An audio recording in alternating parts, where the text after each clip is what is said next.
Hello, I am Brian Foster, and I bring you these videos talking about Spiritism.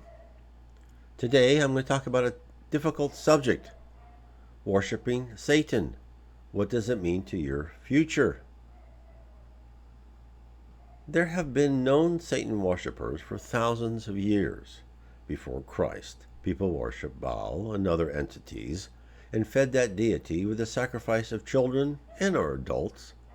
People will worship demigods for various reasons: out of ignorance, out of hatred for their perceived hypocrisy of a more mainstream religion, or out of their perception that evil spirits can do more for them than good spirits.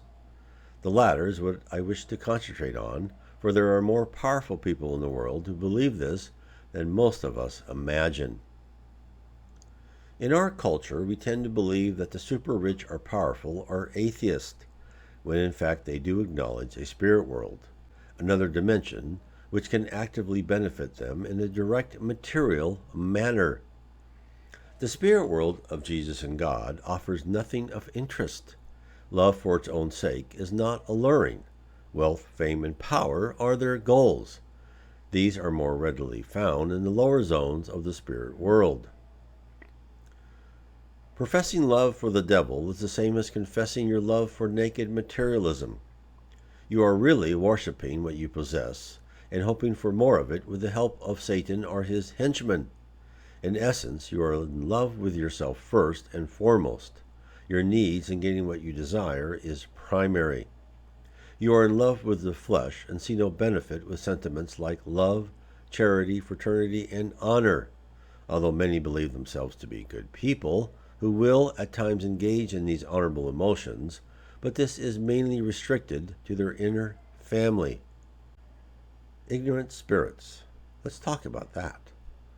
Spiritism tells us there is no such thing as Satan, but there are low spirits, immensely powerful and often intellectual spirits who have resided in the dark abyss, a type of purgatory below the surface of the earth, in a different dimension, a very dark and foreboding region, for thousands of years. There are leaders who have risen through the ranks to join the central authority. People and spirits have called them dragons. They are roughly in charge, as much as anyone can oversee an assortment of misfits who do not take direction very well. But they and their subordinates manage with a focused iron determination to make these soldiers obey. The whip is used excessively. The leaders and their legions were not fallen angels or manufactured out of some incantations, although some temporary manifestations are created by thought. Instead, they are spirits like us, but they have made bad choices. Many are just primitive spirits who have not yet learned to tilt their head toward the light and goodness, while others are determined to fight the spiritual progress of our planet. Spiritism does state that all will be eventually guided to heaven, but this process may take centuries. When we were young, immature spirits, we too probably spent our fair share of time between physical lives in these lower zones, under the domination of tyranny. Thankfully, many of us learned that that is not the way to live and prosper, whereas treating others with respect and love is the correct path. Hence, high spirits have told us that the citizens of the lower regions are less developed. They haven't yet the capacity for love. They are ignorant and retrogressed. They exist in a selfish and cruel world, made that way because they are amongst others like themselves. And, being in the midst of misery, they wish others to join them. The commanders of these nether regions plan incessantly to stop the progress of Earth, due to the reason that when the Earth advances, the spirits in the lower regions will be scattered to other planets. Now, what are the benefits of devil worshipping? Well, there are no moral parameters.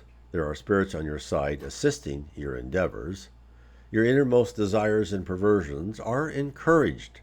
You can exercise and feel power over others. One imagines they are part of a great rebellion. The list appears to be an incompletely formed teenager's dream. All of the above are typical states of an immature spirit. A spirit who either has not had many lives to begin their character transformation from pride and selfishness, or a spirit who, through thick and thin, holds on to their egocentric view, even though they may have had countless pre-planned trials to allow them to discover the better path. The sad fact is that association with retrogress spirits may have a beneficial effect in the physical world, and many of these acolytes become successful, success being wealth, power, or fame, depending on the person's desires. Now, what happens at the end of life for those tied to Satan? Money, influence, and fame should make one a star in the underworld. Instead, a devil worshipper dies alone, without assistance from good spirits, or only in the company of their past compatriots, waiting to pull them down, to use and abuse them, but never to comfort. Those charitable motions have no place in the dark abyss. A person may have thought they played a vital role in retarding the progress of Earth, and that a triumph awaits them. It doesn't. They are thrown back into the pit to be commanded once again. The poor spirit fell for the same false promises that they gave to so many others. There are no mansions awaiting, no hugs, and no past family members, those who have been good and kind, to ease your transition back into the other side of the veil. Sunlight is sparse, if not altogether missing, and there are no verdant landscapes or brilliant architecture, only imperfect reflections that are dirty and dingy compared to their physical instances.